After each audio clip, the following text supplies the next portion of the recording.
ça c'est d'autres ensemble. Ah, zut. Bon, alors, un instant. J'ai pas branché. Attends. Je branche mon écran de contrôle, autrement, je ne sais pas s'il y a un problème. Donc, one second, j'ai fait oublier de mettre un deuxième ordinateur. Je vais faire ça avec le téléphone. Euh,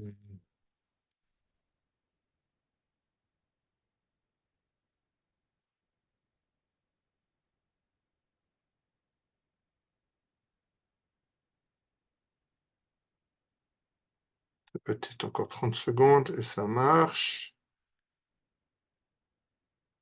OK. Comme ça, je vois que tout fonctionne. Bien, alors je lance la vidéo, le diaporama. Et,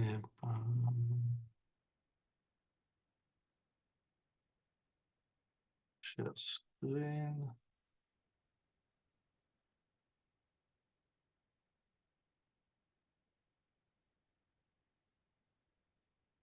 Et voilà. Stop.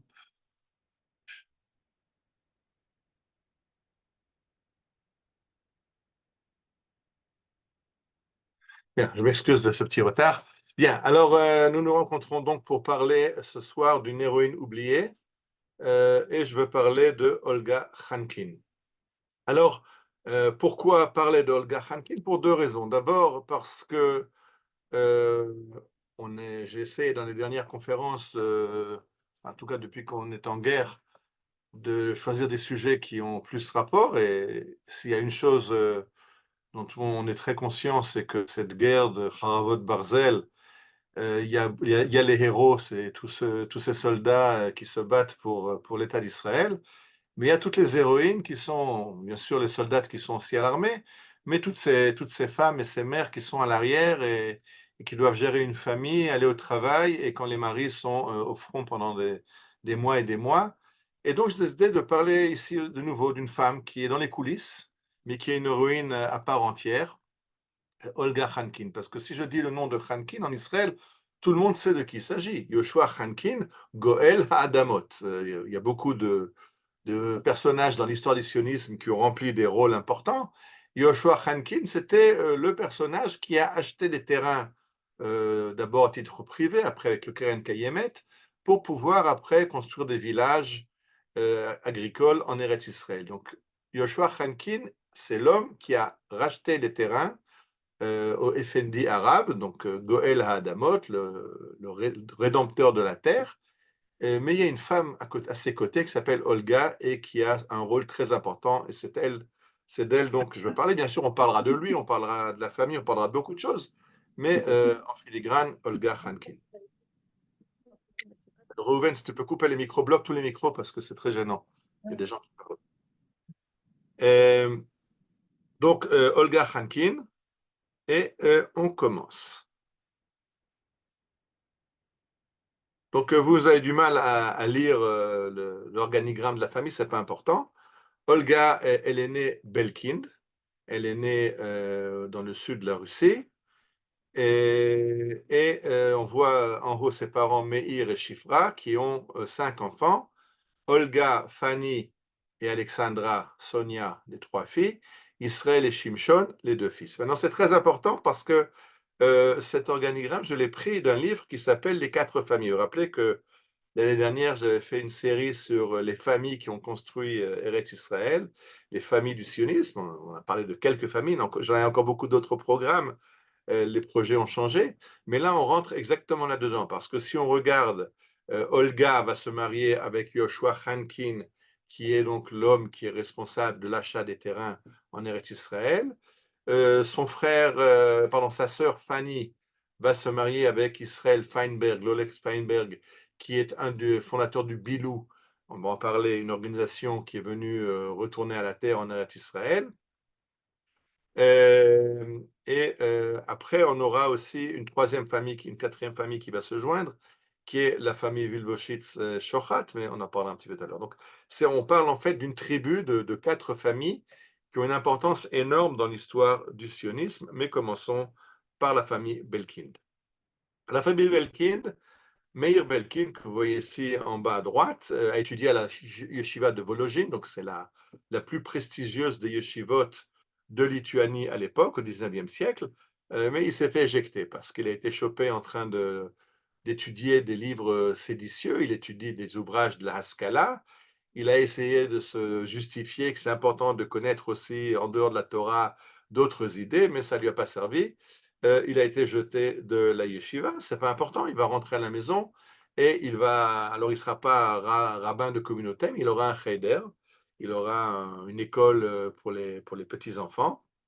Et c'est très important parce que dans cette école où il va enseigner la Torah à des petits garçons, ben, il va inviter sa fille Olga à se joindre. Et sa fille Olga va apprendre l'hébreu, va apprendre le Tanakh, va apprendre la Mishnah, va apprendre un tas de choses que les jeunes filles à son époque n'apprennent pas. Donc Olga a une éducation très sioniste et très religieuse. Vous voyez au-dessus une citation de Israël Belkin, donc son frère, dont je citais il y a un instant. Vous le voyez sur la photo. Et il écrira en général, quand on parle des gens importants, ben, on parle de ceux qu'on entend, ceux qui savent crier, qui savent s'imposer, qui savent se mettre sur le devant de la scène, mais on oublie un peu les gens tranquilles qui en fait font tout le boulot. Alors, c'est de ça qu'il s'agit. La famille Belkin n'est pas une famille qui fait beaucoup de bruit, mais une famille qui fait du travail et qui va faire énormément pour Am Israël. Et Israël Belkin, Berel Katznelson, qui va être un des leaders du mouvement socialiste sioniste, va dire que c'est l'homme des ratages. Il a à peu près tout ce qu'il a fait dans sa vie, il l'a raté. Alors, où est l'importance de Israël Belkin? C'est l'homme des débuts. C'est quelqu'un qui a des rêves, qui essaye de réaliser ses rêves, il ne réussit pas, mais c'est important d'avoir un rêve, de commencer, puis quelqu'un d'autre après réussira où lui a échoué. Alors, c'est ce que dit très bien, très joliment Berel Katznelson, Israël Belkin, Adam lo yitzlach, kocho ya beyozma, lo bebitzua. Sa force était dans l'esprit d'entreprise, pas dans la réussite. Il n'a jamais très bien réussi. Il a créé à Yafo en 1889 une école, la première école où on étudie en hébreu. Très vite, elle a fermé par manque de subventions. Mais aujourd'hui, on a tout un système éducatif en hébreu. Ce n'était pas évident à l'époque. À l'époque, chacun étudiait dans sa langue, en yiddish ou en arabe, ou en ladino ou en russe. Lui a voulu instaurer l'hébreu comme langue de l'enseignement. En 1903, il crée une école agricole où il amène des orphelins rescapés du pogrom de Kishinev. Là aussi, ça a duré 3 ans et il y aura des problèmes de financement et l'école va fermer, les enfants sont transférés dans d'autres institutions. Mais ce n'est pas important. Ils commencent et les idées suivent et vont après être développées des fois par d'autres. Donc ça, c'est Israël Belkin, le grand frère d'Olga. Israël Belkin est membre fondateur d'une organisation que vous connaissez, vous avez déjà entendu parler, qui s'appelle le Bilou. Bilou Bet Yaakov Lechun Venelcha, Maison d'Israël, allons et montons en Israël. Donc c'était la première organisation sioniste qui vient avec un programme, des gens qui s'organisent autour d'une idéologie. C'est-à-dire que des gens qui montent en Eretz Israël pour y vivre, pour étudier la Torah, même pour faire de l'agriculture, Zichron Yaakov ou autre, il y a des groupes qui sont, mais un groupe idéologique et qui vient avec une idéologie de monter en Eretz Israël et de retourner à l'agriculture et au socialisme, ça c'était l'invention du Bilou, c'est pour ça que c'est important. Il y a un village en Israël qui s'appelle Kfar Bilou, Sommet de Bilou, il y a un carrefour très important à côté de Rehovot. Mais ce que j'ai découvert en préparant cette conférence, que je ne savais pas moi-même, c'est qu'ils n'avaient pas commencé en appelant leur organisation Bilou. Alors, d'abord, il faut se rappeler que Bet Yaakov le Venelcha, c'est une citation d'un verset, mais c'est un verset tronqué. Parce que le verset, c'est Bet Yaakov le Venelcha Be'or Hashem. Allons à la lumière d'Akadosh Baruch Hu. C'est des gens religieux, ils sont religieux, mais un petit peu plus light. Ils ont un petit peu laissé tomber la partie Be'or Hashem. Mais à l'origine, ils avaient un autre nom. Ils s'étaient appelés Dabiou. Dabiou, c'est un autre verset, c'est le verset où Dieu dit à Moïse, Daber el Bene Israël veïsaou, parle aux enfants d'Israël et qu'ils prennent la route du pays d'Israël. Seulement, ils se sont rendus compte que Dabiou, c'est très bien, mais de dire aux autres, allez en Israël, ça marche pas. Vous connaissez la blague, qu'est-ce que c'est qu'un sioniste? C'est un personnage qui prend l'argent, c'est un juif qui prend l'argent d'un second juif pour envoyer un troisième juif en Eretz Israël. Alors Dabiou, aller parle aux enfants d'Israël pour qu'ils partent, ça ne marchera pas. Il faut donner l'exemple. Donc, Bet Yaakov, le Chou, on va aller monter, on va donner l'exemple aux autres et on va monter en Eretz Israël. Et effectivement, en 1881, les premiers Bilouim prennent la route et montent en Eretz Israël. Alors pourquoi en 1881? Parce que 1881, c'est l'assassinat du tsar Alexandre II. Le tsar, il y a des anarchistes qui lancent une bombe sur le carrosse du tsar, le tsar est tué, et la police secrète va réagir en encourageant des pogroms contre les juifs. Ce qu'on va appeler dans l'histoire juive, l'histoire sioniste, Soufot Banegev, les tempêtes dans le Negev. Pourquoi tempête Negev? D'abord parce que c'est un verset, de nouveau un verset d'Isaïe, Massa midbariam que soufot Banegev, d'abord c'est un verset qui parle de catastrophe, et Negev parce que les pogroms auront lieu au sud de la Russie. Et donc, comme conséquence de ces pogroms, il y a une très grande vague d'émigration de juifs de Russie, la majorité aux États-Unis et une petite partie vers Eretz Israël. Les Bélouim en font partie et ils arrivent donc en Eretz Israël. Dans ces Bélouim qui partent, il y a les frères et la sœur de Olga, donc il y a Israël et Yosef, ses frères, et Fania, sa sœur.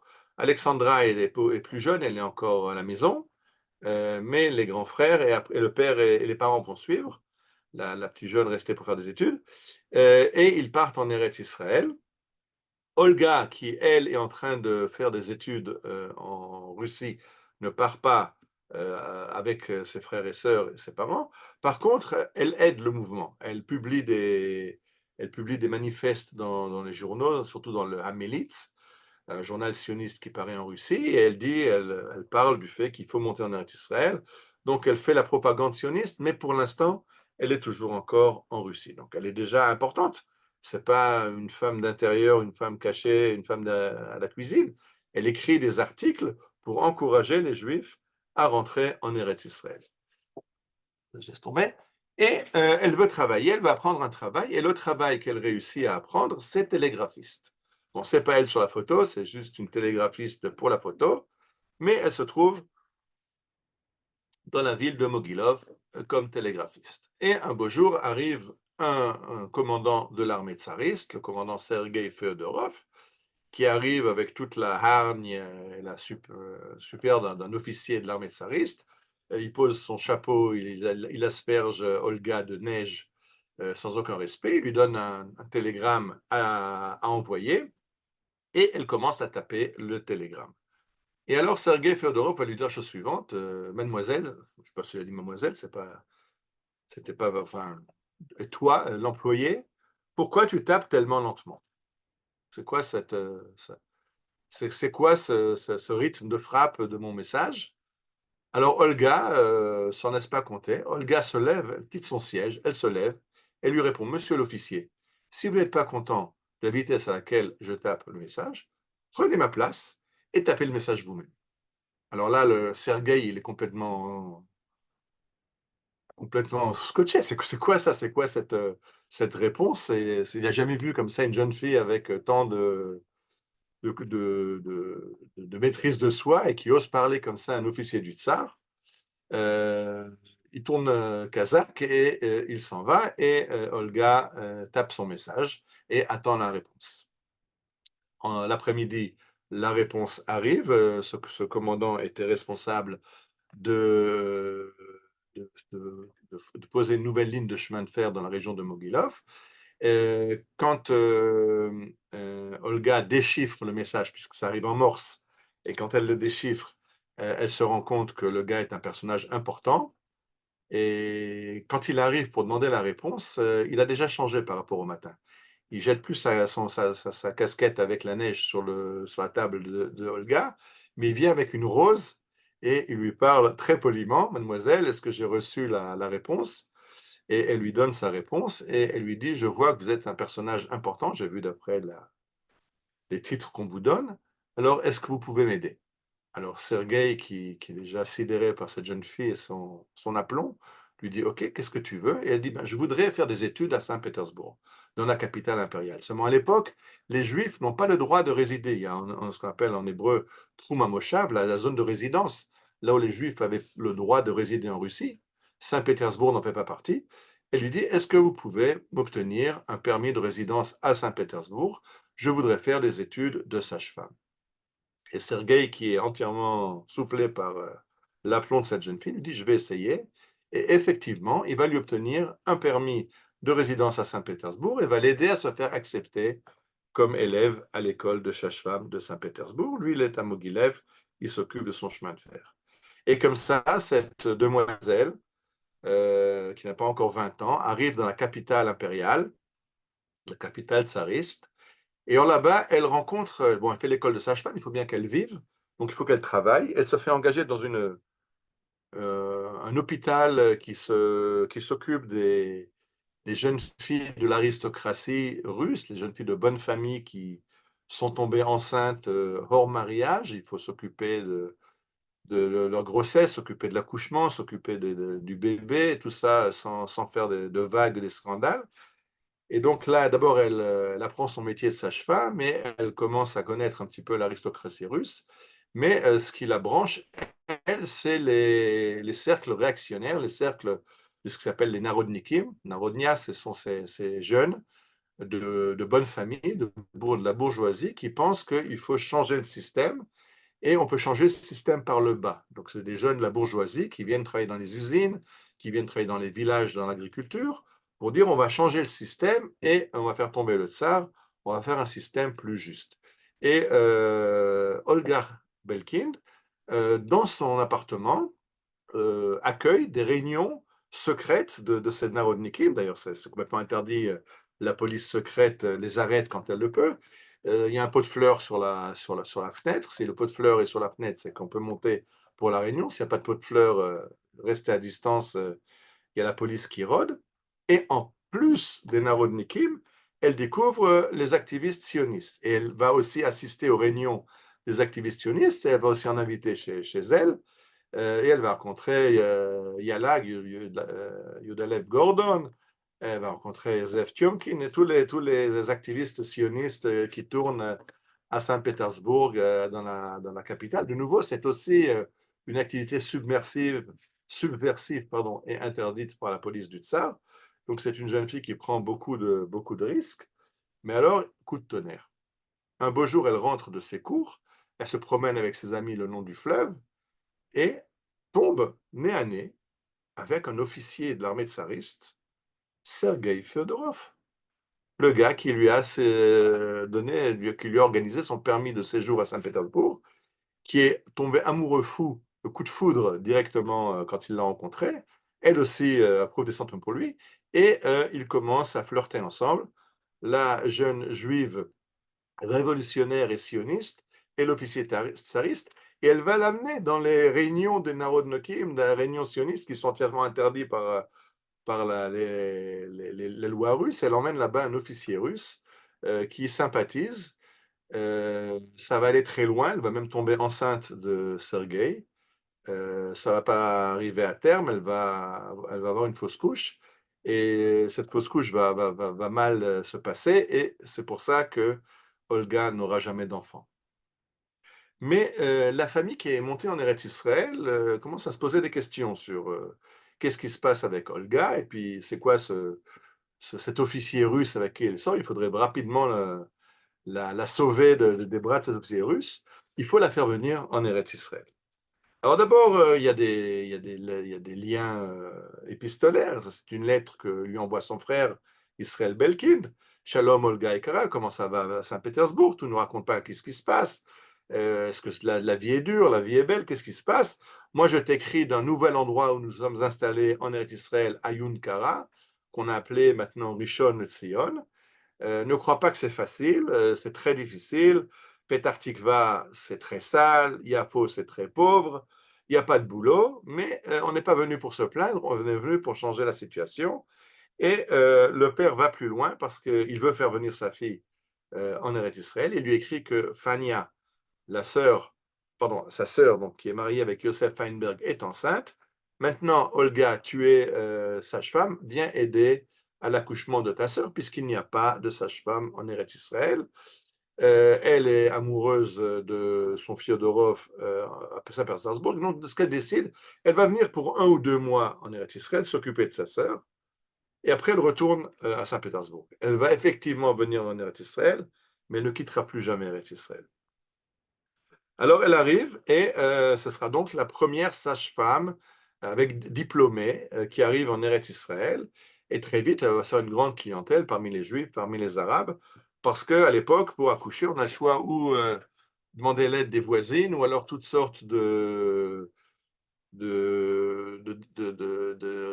d'accoucheuses qui récitent des litanies, qui écrivent des camées, camées on dit en français, caméotes, mais c'est pas très professionnel. Et donc, elle se fait une grande clientèle.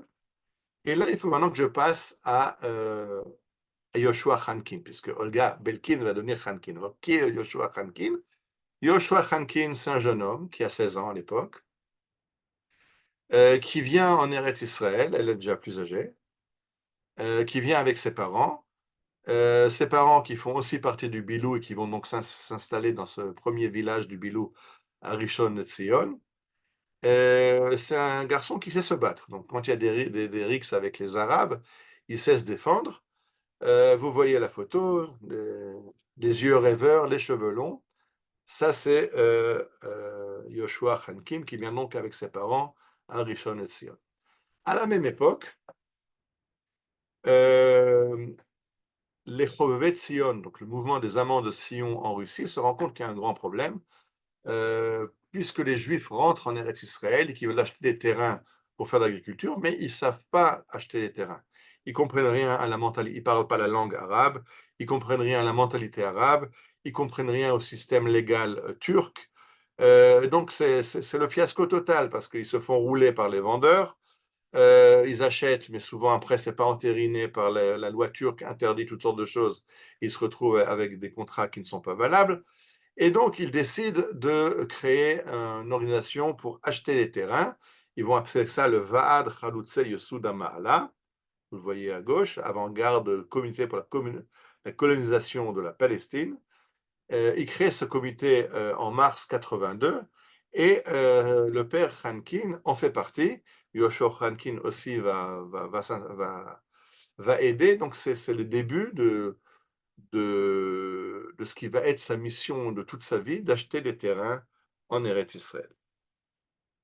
Alors, le premier achat qui est donc fait va être les terrains de Ayun Kara où seront construits Rishon et Tzion. Vous voyez en bas à gauche la première rue de Rishon LeZion. Au-dessus, vous voyez le logo de Rishon LeZion. Et à gauche, Chaim Amzaleg. Chaim Amzaleg, on en avait déjà parlé, qui est le consul britannique à Yafo, un juif bien sûr, un juif de Gibraltar. Et c'est lui, en fait, qui achète les terrains. Les terrains sont achetés à son nom, puisque, comme j'expliquais, les Juifs de Russie ne peuvent pas acheter de terrain. La loi turque ne permet pas à des Juifs étrangers d'acheter des terrains, c'est en façon de lutter contre l'immigration juive. Et donc, on faut acheter ou avec des Juifs qui sont citoyens ottomans, ou des Juifs qui ont des charges dans les empires européens, comme par exemple Rayman Zareg, qui en tant que consul peut acheter, et donc les terrains sont mis à son nom. Seulement, après 2 mois d'installation à Rishon LeZion, ils font faillite, ils n'ont plus d'argent. Ils se sont installés en juillet. En fin août, ils sont déjà dans la dèche. Et ils envoient l'Oleg Feinberg, pas l'Oleg Belkin, le beau-frère, puisque Belkin, Israël Belkin, il a sa sœur Fania, qui est mariée avec Yosef Feinberg. Elle a un frère qui s'appelle Israël Feinberg, et qui lui aussi est à Rishon LeZion. J'ai dit, c'est des familles, c'est les tribus qui ont contribué à l'État d'Israël. Et l'Oleg Feinberg va aller à Paris rencontrer le baron de Rothschild, et demander son aide. Le baron de Rothschild va aider, va prendre la Moshava, le village agricole, sous ses ailes, mais il va dire, OK, je donne de l'argent, mais je mets en place une administration qui va gérer le village en mon nom. Et là, ça va très vite être le clash entre Yoshua Osvitsky, qui est l'administrateur du baron, et les paysans. D'abord, par exemple, le baron, par l'intermédiaire de Yoshua Osvitsky, leur impose de faire de la vigne. Alors qu'eux, ce qu'ils voulaient, c'était se nourrir. Ils voulaient faire du blé, ils voulaient faire des pommes de terre. Le baron a dit du vin, on va faire du vin. Mosvitsky règle tout, qui a le droit à une maison, quelle taille de la maison, et qui va aller faire des études. Enfin, il est très, très... il se mêle de tout, et finalement, les paysans se rebellent contre l'administrateur. Un des meneurs, Michael Alperin, il faudra l'occasion qu'on parle une conférence sur lui, parce que c'est quelqu'un qui mérite une conférence à part entière. Michael Alperin rentre du boulot, il se rend compte que sa porte a été forcée, toutes ses affaires sont sur le trottoir, et c'était sur l'ordre d'Auschwitz qui voulait le jeter de Rishon LeZion à cause du fait qu'il n'acceptait pas les ordres de Auschwitz. Du coup, il y a une révolte contre Auschwitz, et il y a donc d'un côté l'administrateur et l'administration, de l'autre côté les villageois, et ça ne va pas bien du tout. Et sur ces entrefaites, le baron Edmond de Rothschild fait son premier voyage en Eretz Israël. Alors il arrive, il entend ce qui se passe, et là, de nouveau, celle qui va réussir à baisser les flammes, ça va être Olga Khankin. Parce que le baron est très clair. Vous n'acceptez pas mon administration, pas de problème. Je reprends mon argent, débrouillez-vous tout seul, c'est-à-dire fermer le village et retourner en Russie. C'est de ça qu'il s'agit, parce que sans argent, rien ne marchera. Et Olga Belkin va organiser les femmes de ces paysans, va dire, on va aller rencontrer Madame la baronesse, Adélaïde. Elle est venue avec son mari, Edmond fait la visite des différents villages, etc. Elle est fatiguée, elle se repose à Yafo, et Olga Belkin emmène les femmes de Rishon LeZion à la rencontre de la baronesse Adélaïde, en hébreu Ada, le village Givat Ada porte son nom, et elle va expliquer que ce n'est pas une révolte contre le baron, c'est que l'administrateur Yoshua Svitsky ne comprend rien aux villageois, et il faudrait le changer.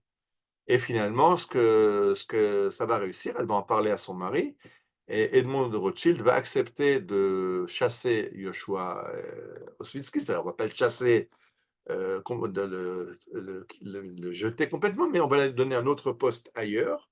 Il ne sera plus le directeur de Rishon LeZion. Par contre, pour faire bon poids et bonne mesure, il ne faut pas être uniquement d'un côté. Donc le baron décide que les familles les meneurs vont aussi être chassés. Donc, d'un côté, l'administrateur qui est allé trop loin, mais aussi les familles des meneurs. Et les familles des meneurs, c'est Khankin, Belkin, Feinberg. Donc, la tribu dont on a parlé se retrouve expulsée de Rishon LeZion. Et là aussi, ils décident, on reste et on s'en fout. Et c'est Olga qui va dire, il ne faut pas qu'on reste parce que si on s'entête, le baron sera furax et c'est toute la Moshava qui risque d'être détruite. Alors, il vaut mieux que nous, on quitte, mais que la Moshava continue. Et c'est Olga qui va convaincre la famille de quitter momentanément Rishon LeZion et d'aller à Guédéra. Guédéra, qui est un nouveau village agricole qui a été construit par le Bilou, donc l'organisation dont ils font partie, mais qui ne dépend pas du baron de Rothschild. Et donc les Feinberg et Belkin se déplacent vers Guédéra. La famille Khankin, elle, retourne à Yafo. Et c'est là, à Guédéra, que Olga Khankin, que vous voyez à droite, va se marier avec Olga Belkin, avec Yoshua Khankin. Vous voyez la photo, il y a une très très grande différence d'âge. Il y a 13 ans de différence entre les deux. Et ça, à l'époque, c'est pas possible. Une femme de 13 ans plus âgée ne peut pas se marier avec ce jeune homme. Donc, les deux familles essayent de foutre en l'air le Shidour, mais les deux s'aiment et ils décident de se marier. Et ils se marient malgré l'avis des familles, un mariage qui va tenir le coup jusqu'à leur vieillesse, jusqu'à la mort. On en reparlera tout à l'heure. Alors, la famille Khankin, je dis, est passée à Yafo. Et là, à Yafo, c'est le centre névralgique de la région. Il y a là-bas l'arrivée des immigrants qui arrivent au port. il y a les changeurs de monnaie, il y a les banquiers, il y a les effendim arabes, les grands propriétaires terriens arabes qui préfèrent habiter à Yafo, ceux qui n'habitent pas à Beyrouth ou à Damas. Et Yoshua Hankin va les rencontrer, va commencer à s'occuper d'achat de terrain. Mais en fait, de nouveau, on va y arriver tout de suite. Un autre personnage qui se trouve à Yafo, c'est un baron russe qui s'appelle Plato von Ustinov.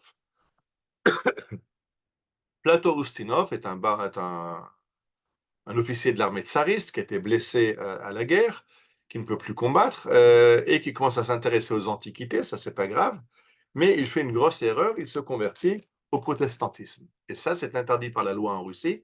La Russie est chrétienne provoslave, russe orthodoxe, et si il se convertit au protestantisme, donc ses biens seront confisqués et lui sera envoyé vers la Sibérie. Heureusement, il a un cousin qui est proche du tsar et qui s'arrange pour qu'il puisse quitter avec ses biens la Russie. Il quitte vers l'Allemagne, il est accueilli en Allemagne, il va être anobli, son titre de baron va être confirmé par la reine du Wurtemberg, et comme ça il devient von Ustinov. Et comme il est malade à cause de sa blessure et que les médecins lui disent qu'il faudrait qu'il aille dans un climat plus chaud, il va vers l'Italie et finalement il arrive à Yafo. À Yafo, il y a là-bas une colonie de Templiers allemands. On parlait déjà de Sarona, de la Moshava Amerikate aussi, ça c'est dans une autre conférence. Et il rachète un bâtiment aux Templiers allemands, le bâtiment que vous voyez devant vous, c'est énorme, c'est un palais, ça va être un hôtel, ça va être beaucoup de choses. Mais ce qui est très important, c'est qu'un étage, il va le consacrer à être un hôpital. Il n'y a pas encore d'hôpital à Yafo, et il ouvre le premier hôpital de Yafo. Comme il ouvre l'hôpital, il a besoin de médecins, il a besoin d'infirmières, et il va contacter Olga, puisqu'il est russe, elle est russe, il parle la même langue, et va inviter Olga à être sage-femme et infirmière dans son hôpital. Et ça va être le début d'une grande amitié entre le baron Plato von Ustinov et Olga Khankin. Ça aura son importance dans la suite aussi. Alors, Plato, vous voyez, d'abord dans les souvenirs de Ita Yelin, elle raconte que le jardin de la maison des Ustinov était magnifique, il y avait là-bas toutes sortes d'arbres, toutes sortes d'animaux, il y avait un tas de singes qui grimpaient dans les arbres, c'était ouvert au public, on pouvait se promener là-bas. Et au début de la première Aliyah sioniste en 1882, je rigole toujours parce que 1882, il n'y a pas encore de mouvement sioniste. Herzl va créer le mouvement sioniste en 1895, en 1897, le premier réunion sioniste à Bâle, le congrès sioniste à Bâle. Mais c'est les Chovetzion, les amants de Sion, et ils vont donc à l'hôpital chez le baron von Ustinov. À gauche, vous voyez, c'est pas le baron, c'est son fils. Son fils, Peter Ustinov, l'acteur hollywoodien, qui est le fils du baron Plato von Ustinov de Yafo. Alors, Olga rencontre ce Ustinov dans le dispensaire médical et elle fait d'autres rencontres, c'est que elle est sage-femme. Et j'expliquais qu'à l'époque, il n'y a pas de sage-femme en Eretz Israël. Donc, les femmes juives et les femmes arabes qui veulent être soignées dans un niveau médical européen font appel à Olga Khankin. Et il y a parmi les Arabes beaucoup de castes, et la caste importante, ce qu'on appelle les Effendis, c'est les grands propriétaires terriens qui ont des belles maisons. Là, vous voyez la maison d'un Effendi, c'est pas Yafo, c'est la photo de Bet Effendi à Nitsanim. J'en ai pas trouvé de Yafo, mais il y en a aussi à Yafo. À droite, vous voyez l'Effendi qui est en train de fumer son narguilé. Et il y a un Effendi qui s'appelle Boutrous Rock. Comme les Effendim arabes, il vient de se marier avec une petite jeune, sa princesse. Cette petite jeune tombe enceinte et quand elle est en fin de grossesse, elle dit à sa mère, il n'est pas question que la rebouteuse locale me fasse accoucher, je veux Olga. Elle le dit aussi à son mari, si elle vient chez son mari pour lui dire qu'elle veut Olga, ben, elle aura Olga pour son accouchement. L'accouchement se passe bien, naît un garçon, très important pour monsieur Boutrous Roch, et quelques jours après, Olga vient pour toucher son salaire et elle va dire à l'Effendi, je préfère que tu parles de salaire avec mon mari, ça il le prend très bien, les Arabes n'aiment pas discuter affaires avec une femme, arrive Yoshua Hankin, et ça, Olga l'a fait exprès, et Yoshua va lui dire, écoute, je veux pas d'argent. Ma femme est d'accord de renoncer à un salaire. Ce que je veux, tu es propriétaire de terrain près de Yafo, Admod Doura, et je voudrais les acheter. Et ce que je veux, c'est que tu t'engages à ne les vendre qu'à moi, parce que je sais que tu veux vendre des terrains. La plupart des FNDim voulaient vendre leurs terrains parce que les Juifs arrivent, veulent acheter des terrains, les prix montent, ils veulent vendre. Il y a toutes sortes de magouilleurs qui viennent se faire se transforment en agent immobilier, et dit Yoshua Hankin, en remerciement du travail de ma femme, je veux que tu t'engages à me vendre à moi les terres de Doura.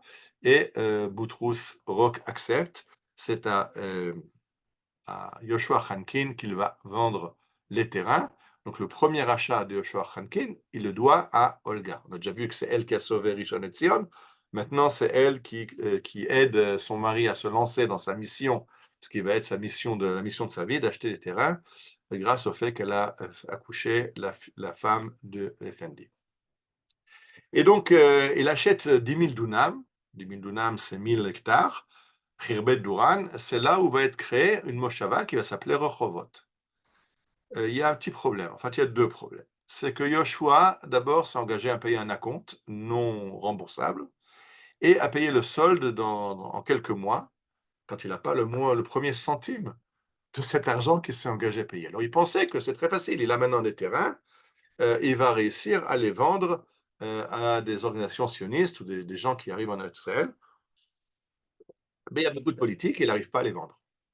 Alors, il n'arrive pas à les vendre, il est coincé. Alors, celle qui va de nouveau aider, c'est Olga. Première chose, c'est qu'elle va aller convaincre sa famille de se porter garant du prêt et d'essayer avec les économies de la famille, de payer en fait les mensualités qu'il faut payer maintenant à Boutrous. Donc, elle aide financièrement à conclure l'achat, mais le problème, c'est que Yoshua n'a pas d'argent. Il l'a acheté pour le revendre. Si personne n'achète, il est coincé. C'est pas lui, il n'a pas besoin de 1000 hectares pour Yoshua Hankin. Il n'est même pas agriculteur lui-même. Et alors, Olga va avoir une autre idée. Elle va dire, ben, on va faire une grande fête. On va fêter l'inauguration du nouveau village qu'on va appeler Rehovot. Et elle fixe ça pour Purim. Et ils font une grande fête. Qui c'est qui s'installe? Ben, vous avez compris, la famille Belkind, la famille Feinberg, la famille Hankin. Et comme il y a la grande fête et arrive beaucoup de gens, ben, il y a des gens qui vont acheter des terrains à Rehovot et il arrive à commencer à vendre une partie des terrains, mais pas tout. Il a 1000 hectares, c'est beaucoup. Alors, à ce moment-là, sur ces entrefaites, arrive une organisation sioniste de Russie qui s'appelle Menucha Benachala et qui dit, OK, nous, on est intéressés à acheter tout le reste du terrain. Mais on a une condition, on veut que tu t'engages à nous procurer des certificats, des permis de construire pour construire nos maisons. Et ça, de nouveau, dans la lutte des Turcs contre l'immigration juive, surtout de Russie, il y a deux interdits majeurs. Un, c'est interdit d'acheter des terrains. Deux, interdit de construire. Donc, qu'est-ce qu'on fait ils veulent acheter seulement si on peut construire des maisons et on ne peut pas construire de maisons. De nouveau, l'idée va venir de Olga qui va dire à son mari, j'ai une idée. Tu vas demander aux Turcs des permis pour construire des étables pour les animaux. Et puis après, on transformera les étables en maisons d'habitation. Alors ça, c'est une idée de Olga à Rehovot. Ça va être copié dans d'autres moshavot. Alors là, vous voyez la maison que vous voyez ici, c'est une photo que j'ai prise, c'est pas moi que j'ai pris, pardon, que j'ai trouvé une photo à Miskeret Batia, qui est un autre village qui est de la même époque. Et vous voyez la même chose, cette maison à 2 étages qui est très simple, parce qu'en fait, c'était une étable à laquelle on a ajouté un deuxième étage pour en faire un bâtiment d'habitation. Maintenant, le problème qu'ils ont, c'est que pendant qu'ils sont en train de construire, arrive là-bas le gouverneur turc, pardon, le gouverneur turc de Yafo, qui rentre dans une colère dingue, il dit, mais c'est quoi ça? Vous avez des permis pour construire des étables. Il dit, oui, c'est des étables. Il dit, moi, j'ai jamais vu des vaches qui montent des escaliers. C'est quoi 2 étages? Les vaches, elles vont monter le deuxième étage? Non, non, non, vous n'avez pas compris. Le premier étage, c'est pour les vaches. Le deuxième étage, c'est le matériel agricole, c'est le fourrage et tout ce dont les vaches ont besoin. Alors, bien sûr, on lui graisse la patte, le bakchiche obligatoire. Le gars, il se calme et en fait, c'est comme ça que ça va fonctionner. C'est cette idée d'Olga qui va être l'idée comment contourner l'interdiction des Turcs de construire des maisons en construisant des étables et en les transformant après en maisons d'habitation, en payant les pots de vin nécessaires dans le régime turc. Donc, toujours encore Olga.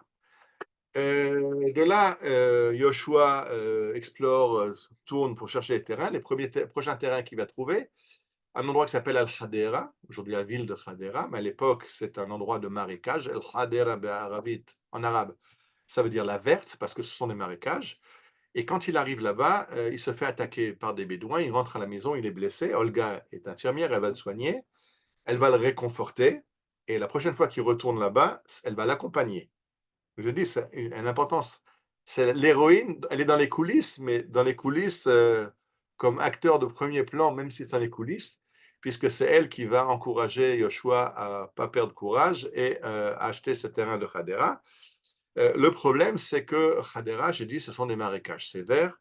Alors, effectivement, on pourra faire un port, on pourra faire assécher le marécage pour en faire des terres arables. C'est ce que Yoshua va raconter aux acheteurs potentiels. J'ai un terrain formidable, il y a plein d'eau, on peut faire de l'agriculture, c'est génial, c'est près de la mer, on peut faire de la pêche, on pourra faire un port.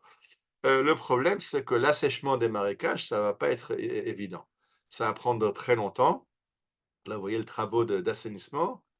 Qu'est-ce qu'il va falloir faire? C'est faire des canaux de drainage qui vont drainer le marécage vers la mer. Mais en attendant, il y a les moustiques des anophèles et les gens vont tomber comme des mouches. Ils vont être malades de la malaria. Là, la photo que vous voyez maintenant, c'est une photo au cimetière de Zichron Yaakov. Zichron Yaakov, c'est pas Hadera, c'est juste à côté, c'est à quelques heures de marche de Hadera. Et ce que vous voyez, c'est une photo du cimetière. Vous voyez en arrière-plan les pierres tombales.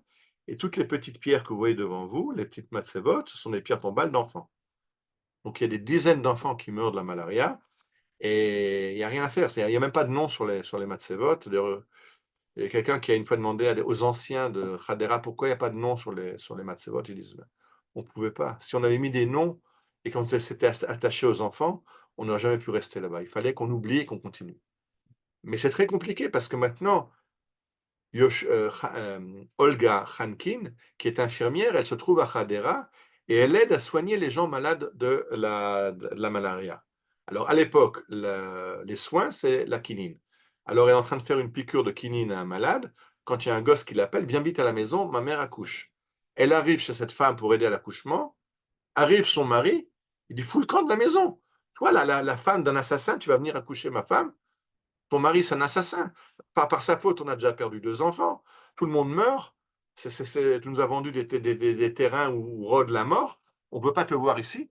Et donc, Yoshua Hankin, non seulement il avait des problèmes avec les associations sionistes parce qu'ils y voyaient un concurrent dans l'achat des terrains, en plus, maintenant, il se fait attaquer comme assassin parce qu'il a vendu des terrains où la malaria fait des ravages énormes parmi les agriculteurs. Mais de nouveau, Olga est à ses côtés pour l'encourager et il continue. Alors, vous voyez à droite Olga avec son fouet à la main parce que elle est sage-femme, on l'appelle de jour comme de nuit, elle a son cheval, elle arrive partout, on l'appelle, toujours armée de son fouet pour se protéger si jamais elle est attaquée en chemin. Elle a peur de rien, Yoshua non plus. Ils sont faits pour s'entendre.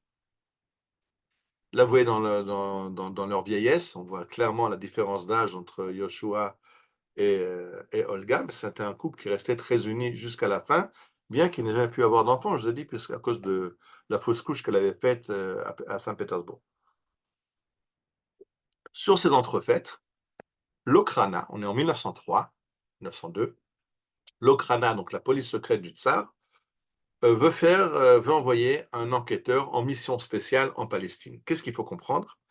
Il y a un certain problème. Alors, c'est l'époque où la Okhrana, la police secrète du Tsar, a rédigé un document horrible qui est très, très édité et lu jusqu'aujourd'hui dans les pays arabes, qui s'appelle les protocoles des sages de Sion, vous voyez à gauche, qui parle d'un complot juif mondial pour s'emparer de la planète. Et donc, il faut comprendre, qu'est-ce qui se passe en Palestine? Il y a un baron juif de Paris qui fournit de l'argent pour acheter des terrains pour des juifs de Russie en Eretz Israël. C'est vraiment cet international juif qui veut s'emparer du monde. Donc il faut aller enquêter qu'est-ce qui se passe. Un autre sujet d'enquête, c'est qu'il y a des aristocrates russes qui sont partis de Russie et qui ont emmené avec eux des capitaux de façon illégale, illicite, par exemple le baron Ustinov. Comment ils ont fait ça et qu'est-ce qui se passe avec ces gens-là? Et troisième sujet d'inquiétude, il y a un très très grand mouvement de pèlerinage de Russes orthodoxes vers la Terre Sainte, et ça, le tsar le voit d'un très bon œil, parce que au lieu de s'occuper à se révolter contre le tsar et leurs conditions terribles, ben, ils vont épancher leur âme sur les lieux saints chrétiens, et ils se calment, et ça calme leurs énergies révolutionnaires. Donc le tsar voit ça d'un très bon œil, mais ils ont des comptes rendus comme quoi les pèlerins chrétiens russes sont très maltraités en Israël, donc il faut aller voir ce qui se passe, pourquoi ils sont maltraités. Et en plus, ils entendent qu'il y a aussi les Juifs et les Turcs sont en train de faire un système de chemin de fer qui va relier l'Égypte à la Palestine, à la Syrie, à la Turquie, à l'Europe. On a déjà parlé dans la conférence sur les chemins de fer d'Eretz Israël il y a 2 ans. Donc, de nouveau, ça rentre dans le projet des anciens de Sion. Et donc, ils décident d'envoyer un agent secret enquêter là-bas. Et qui est l'agent secret qui est choisi? C'est un ancien officier de l'armée tsariste du nom de Sergei Féodorov. Donc, l'amant de Olga dans sa jeunesse. Et ce gars-là arrive à Yafo. Il se trouve chez le consul russe en train de fouiller dans la paperasserie. Et il entend dans la salle d'à côté une engueulade entre le consul et une femme. Et il reconnaît la voix. C'est Olga, qui est venue défendre les intérêts de son mari, parce que comme Yoshua achète des terrains et que c'est interdit par la loi turque, les Turcs se sont plaints au consul russe. Vous avez un ressortissant russe là qui a enfreint la loi turque, et donc le consul a rappelé Yoshua à l'ordre, et Olga vient défendre son mari. Et Sergei Fyodorov entend la voix de Olga, ils se rencontrent, l'amour renaît. Olga lui raconte qu'elle lui a écrit plein de lettres. Seulement, elle les a toujours déchirées. C'était quand elle avait du vague à l'âme, elle écrivait des lettres à Sergueï et elle l'a jamais oublié. Et ces lettres, elle les jetait à la poubelle. Et Sergueï lui raconte que lui aussi espérait. Il lui avait dit qu'elle partait pour un mois et que souvent il allait au port d'Odessa attendre des bateaux qui venaient de Palestine en espérant voir Olga descendre d'un des bateaux. Donc ils se retrouvent. Et là maintenant, Olga, qu'est-ce qu'elle fait? Est-ce qu'elle suit la voie de l'amour, l'amour de jeunesse, et qu'elle suit Sergueï, et qu'elle retourne en Russie, ou elle choisit de continuer sa vie de sioniste engagé aux côtés de Yoshua Khankin. Et là, c'est une photo que vous avez déjà vue parce qu'elle va prendre conseil, elle va ouvrir son cœur chez son ami, son confident, le baron Ustinov. Et le baron Ustinov va lui dire, arrête tes conneries, pardon, arrête tes bêtises. Ok, tu as été amoureuse dans ta jeunesse, mais ça c'est le passé, c'est ta jeunesse. Maintenant tu es mariée, tu as une mission. Chaque personne qui vient dans ce monde a une mission. Ta mission à toi, c'est d'accoucher les femmes en Eretz Israël. Il n'y a pas de sage-femme. Tu as sauvé des centaines de vies, tu as donné naissance à des centaines d'enfants. C'est une mission incroyable. Il faut que tu continues. Tu es marié avec Yoshua.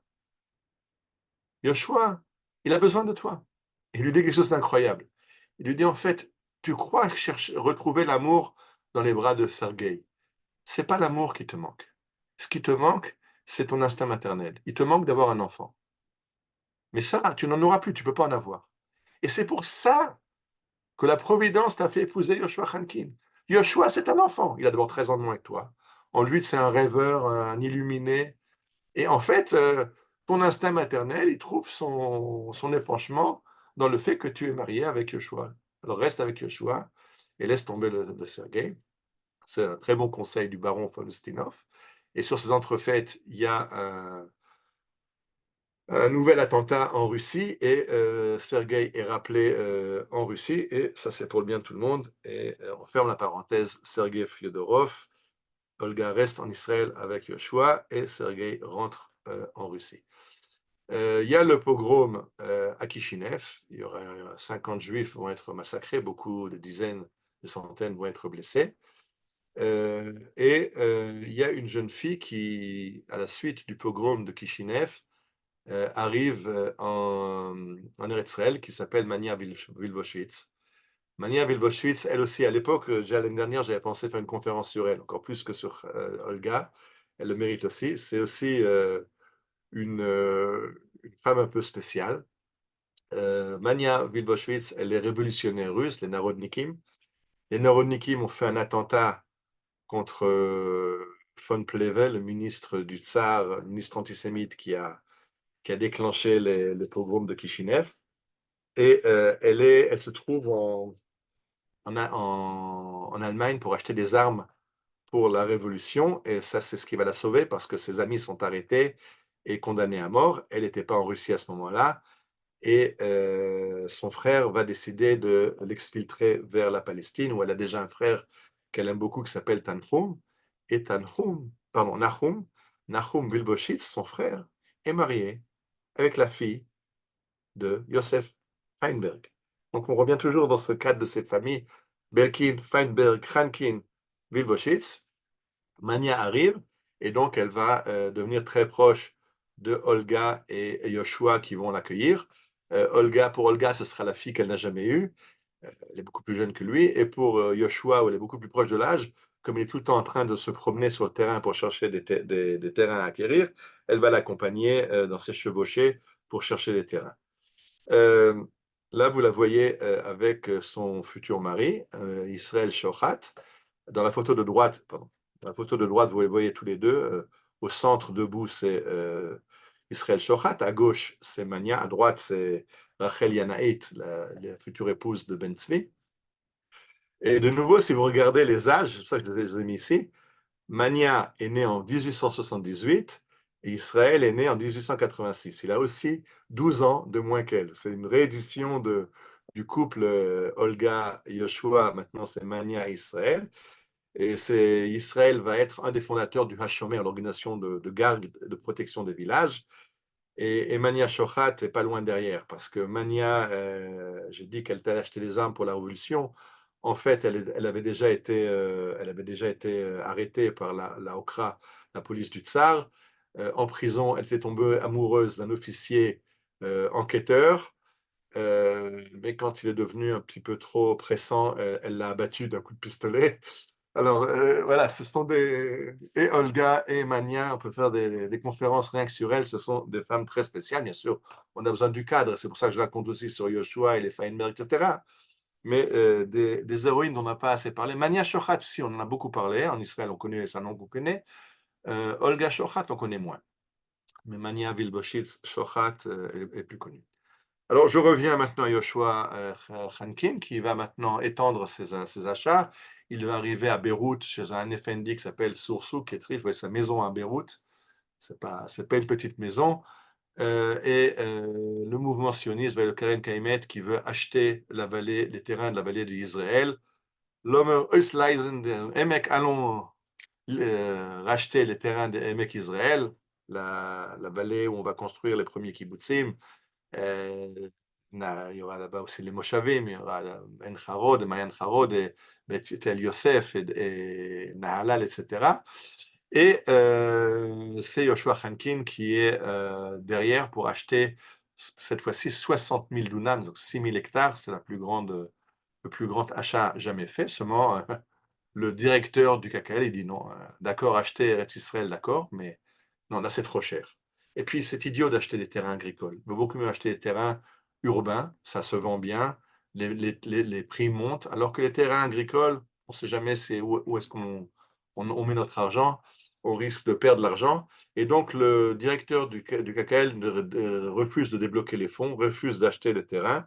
Yoshua Khankin, qui a tout fait pour acheter ces terrains, va recevoir une aide inattendue de deux activistes sionistes, Chaim Weizmann, le futur président d'État d'Israël, pardon, et aussi qui va être le futur président du KKL, et qui vont convaincre Nehemia de Lima, le président du KKL de l'époque. Yerouven, si tu es encore là, ferme s'il te plaît le micro, il y a un micro ouvert.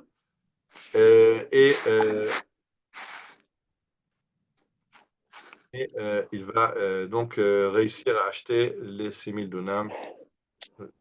Excuse, il faut que j'arrête le diaporama pour fermer les micros.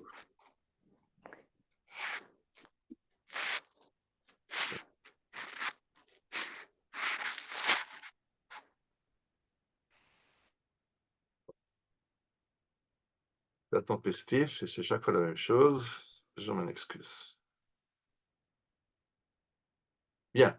Et ce qui est important, c'est que pour comprendre qui est ce personnage de Yoshua Hankin, c'est que non seulement il achète les terrains de Emek Israël, mais il écrit le contrat dans sa chambre à Yafo en 1921, pendant le pogrom de 1921. Il y a un pogrom des émeutes, ce qu'on appelle les émeutes, Moraot Tarpa, pogrom à Yafo, où il y aura 14 Chalutzim qui vont être tués rien que dans le Bet Chalutzim. Il y aura des dizaines de morts à Yafo. Et lui, dans la rue à côté de là où les émeutiers sont en train d'assassiner les Chalutzim, et lui continue, tant que le contrat n'est pas prêt et finalisé, il ne va pas se mettre à l'abri. C'est plus important de finaliser l'achat des terrains de Emek Israël.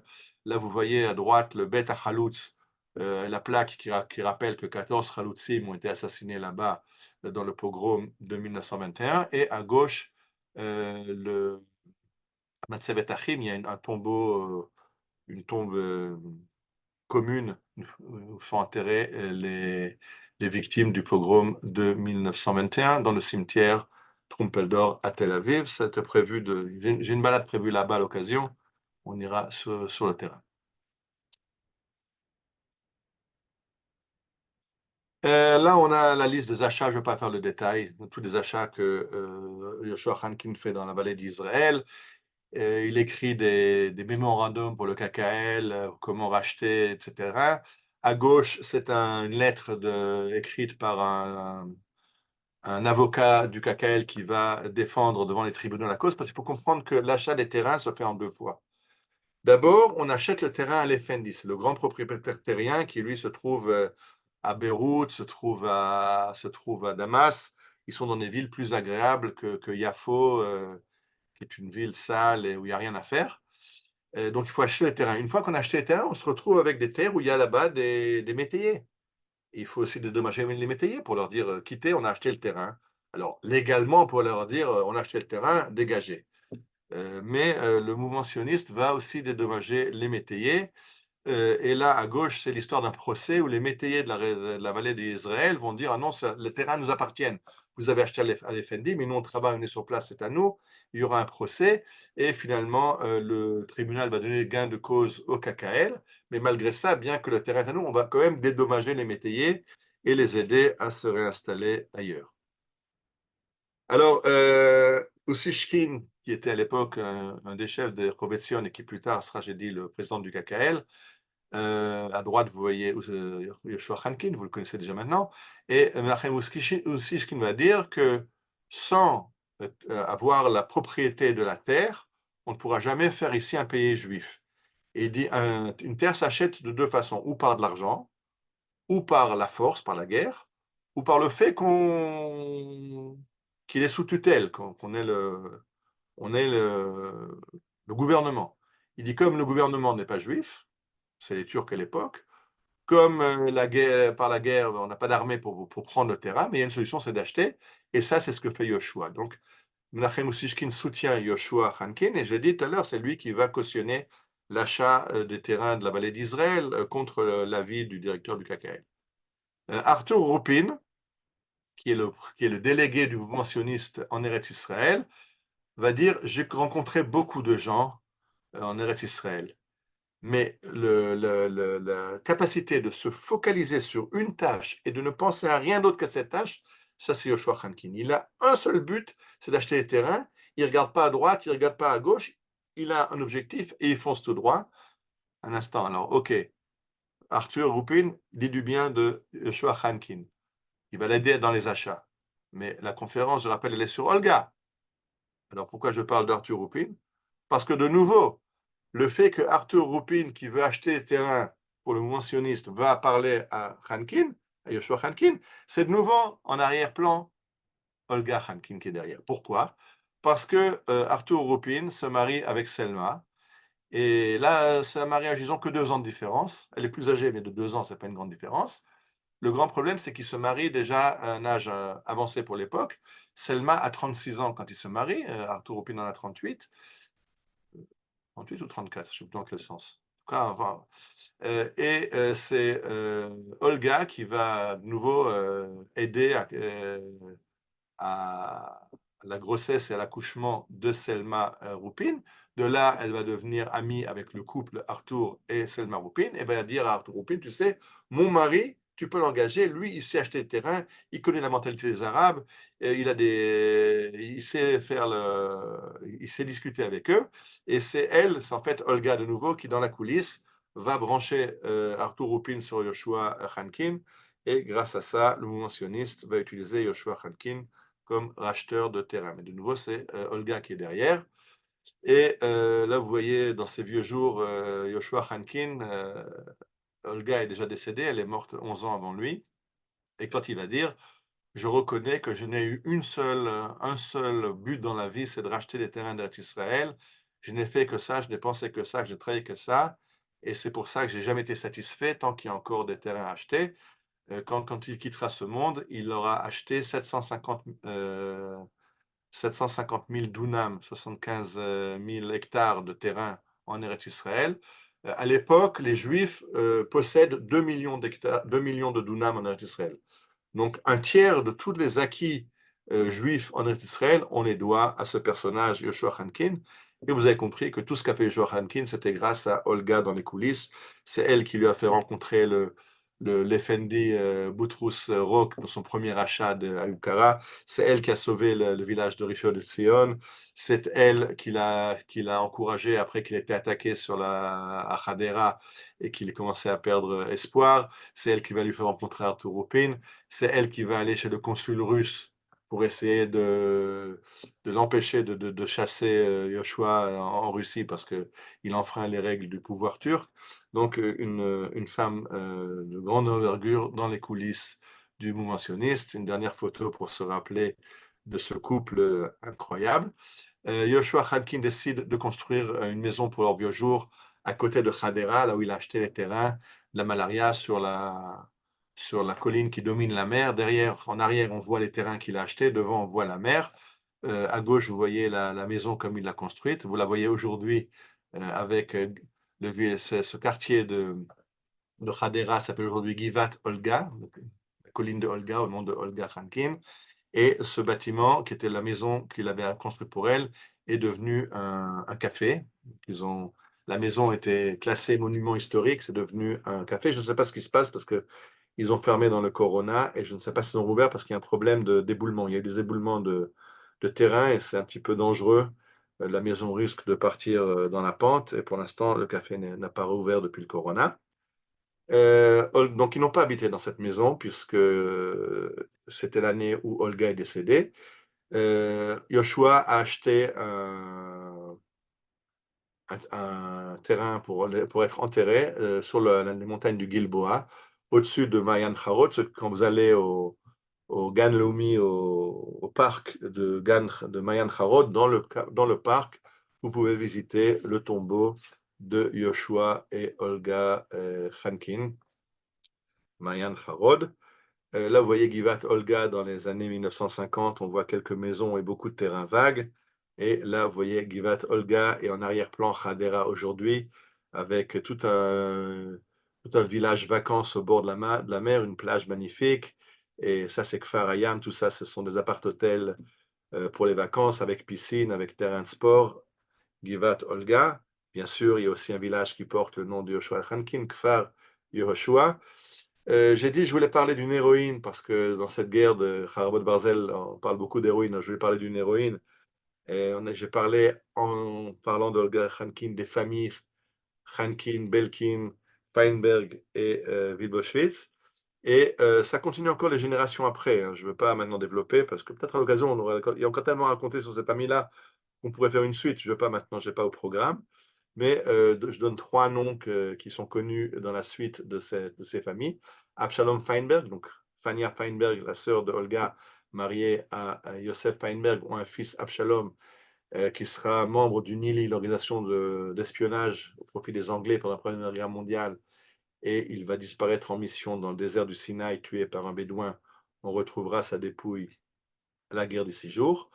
Naaman Belkind, donc son cousin, qui lui fait aussi partie du mouvement du Nili, très important dans un mouvement d'espionnage, dans un mouvement conspirationniste. Quand on est dans la même famille, on a confiance les uns dans les autres.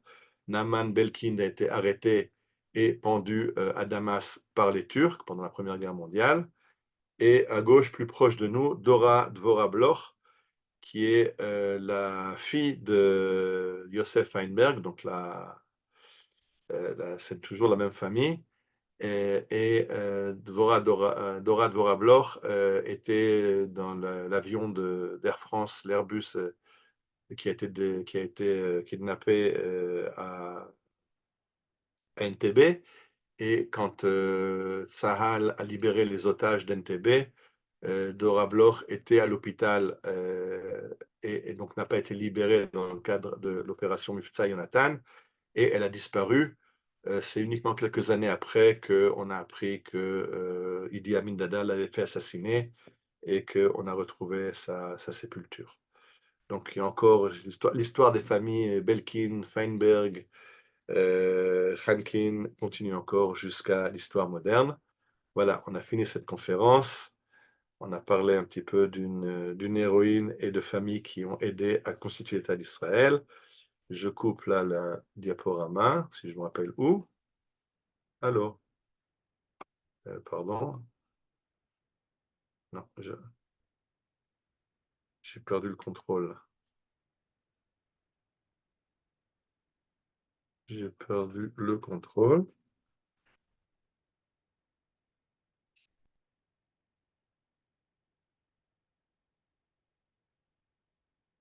Ok, stop share, voilà. J'ai retrouvé le contrôle. Voilà. Alors, maintenant, on va permettre d'ouvrir le micro. Non, je vais arrêter l'enregistrement. Bon, je laisse après. Je vais permettre d'ouvrir le micro. Voilà. Pardon. Voilà. Si vous voulez maintenant, vous pouvez ouvrir le micro.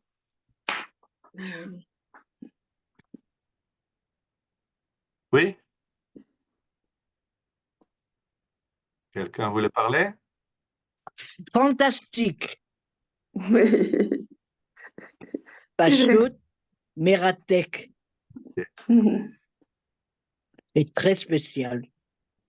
Très spécial. Quelqu'un de très spécial. C'est dommage qu'elle ne soit pas connue parce que je dis que tous les guides, tout le monde connaît l'histoire de Yoshua Hankin, c'est incontournable. Goël Adamot, mais l'histoire de Olga dans les coulisses est beaucoup, beaucoup moins connue. Et Macho, un match spécial. Charcoa, pour toutes les recherches que vous avez dû faire. rien que sur Olga, j'ai 3 livres à la maison. J'en ai encore sur Mania, sur Yoshua Hankin, mais rien que sur Olga, oui, beaucoup a été écrit sur elle. Mais je dis, malgré que c'était écrit, c'est une histoire pas connue. נכון מאוד, ממש. Ce sont des livres dans les bibliothèques, ce pas des livres qui sont lus. Ah oui. C'est bien, vous nous ouvrez des fenêtres Voilà. sur des choses complètement inconnues, sur le début de la terre d'Israël. C'est le but. C'est dommage, תודה רבה. on pourrait faire des feuilles, des séries, comme on dit maintenant. Oui. Là, je me suis, c'est d'un côté l'héroïne, mais ça se branche sur les familles qui ont créé, dont on avait parlé 2 ans, mais je pense que ça m'a donné l'idée de parler des héroïnes. Donc, j'en ai encore quelques-unes au programme. On avait parlé la semaine dernière, il y a 2 semaines, on avait parlé de Ben Gurion à Sde-Boker, et j'avais parlé de Bracha Proper, qui était bergère à Sde-Boker et qui avait été assassinée par des Bédouins. Et de nouveau, il y a 2 brachas dans l'histoire du sionisme qui sont aussi des femmes incroyables. L'une, c'est Bracha Proper de Sde-Boker, et l'autre, c'est Bracha Fould, qui est mort assassiné par les Anglais au combat à Tel Aviv. Donc j'avais pensé peut-être la prochaine sera sur les 2 brachas, Bracha Fould et Bracha Proper. Pas encore, j'ai pas décidé, on verra. Mais ça, c'est parce que la Megillah, c'était une question qui a été posée au précédent cours. Pourquoi la Megillah, elle s'appelle Megillat Esther et pas aussi Esther et Mordechai, par exemple? Voilà. C'est dans la foulée, quoi. Le Rav Zini a une réponse très percutante là-dessus. Alors? Il dit Esther était la reine. Et c'est une Megillah que les rabbins n'ont pas voulu mettre dans le Tanakh, dans le chronobiblique. C'est quoi cette Megillah il y a beaucoup de problèmes dans Megillat Esther et dans le fait que le nom de Dieu n'apparaît pas et les festins d'Achashverosh. Et c'est quoi cette jeune fille de bonne famille là qui se retrouve reine chez un goy et que les Chachamim n'ont pas voulu mettre la Megillah dans le canon biblique. Et c'est Esther qui a imposé aux Chachamim, c'est marqué dans la Gemara, Shalcha Esther la Chachamim kvauni le darot. Esther a demandé aux Chachamim, mettez-moi dans les annales juives, et quand les rabbins ont refusé, elle a fait ça par décret royal. C'est justement ce que le Rav Ackerman nous a enseigné. D'accord. C'est un des thèmes de prédilection du Rav Zini sur la fête de Hanouka depuis déjà 40 ans. Il a écrit d'ailleurs dans un de ses livres, il y a un article de 40 pages là-dessus. Ah, תודה רבה. Ok. Alors, ממש, יישר כוח. bonsoir. Merci beaucoup. תודה רבה. Merci beaucoup. תודה Merci רבה רבה. beaucoup. Comme on rentre aussi dans les fêtes. Ariel, c'est pas étonnant que nous avons été le premier pays à avoir une femme Premier ministre. Hein. Faut pas l'oublier, ça. On a déjà eu, dans les temps passés, on a eu une prophétesse Devorah qui a mené Israël au combat dans la plus grande des guerres de l'époque des Shoftim.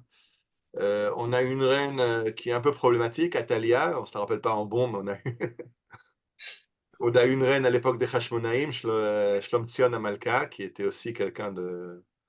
On avait d'ailleurs parlé un petit peu quand à l'époque j'avais fait sur la famille des Hashmonaïm, conférence. Donc, ce n'est pas la première fois qu'on est géré par des femmes dans le peuple d'Israël. Ok. Merci תודה beaucoup. רבה. יישר כוח. תודה, שבת שלום. שבת שלום. כן.